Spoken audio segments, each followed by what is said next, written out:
a problem that I see in poetry is that you got a lot of people that I notice who use poetry as a way of like causing there to be a separation between those who have the skill of understanding it and those who do not.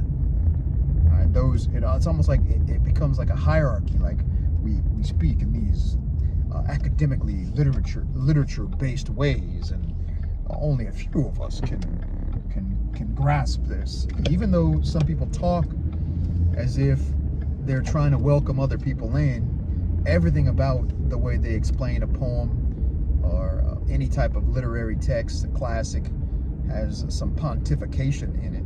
And I'm not by any means acting like I'm far beyond pontification.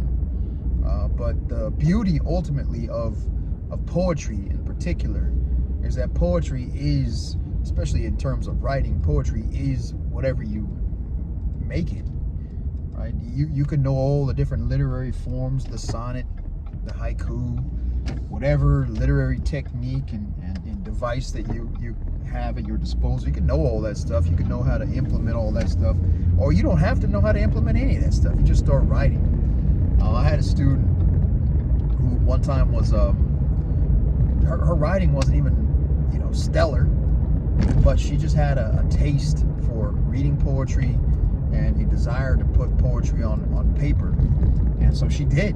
And although she wasn't technically sound in all she did, and she didn't have all the fancy bells and whistles on them, and when she read poetry, she just seemed to read it at sort of an observational level and didn't really get into the deep, more meaningful ideas that one could discover from a poem.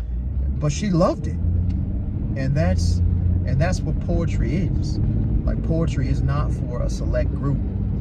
Poetry is for anyone and everyone, because it can be read and understood by anyone. You make sense of things however you want, and poetry can be written by anyone. Poetry can be anything, right? So please don't feel intimidated by poetry. Please don't feel as if poetry is just for them and not for you, because poetry is what you make it. That's all I got for this one.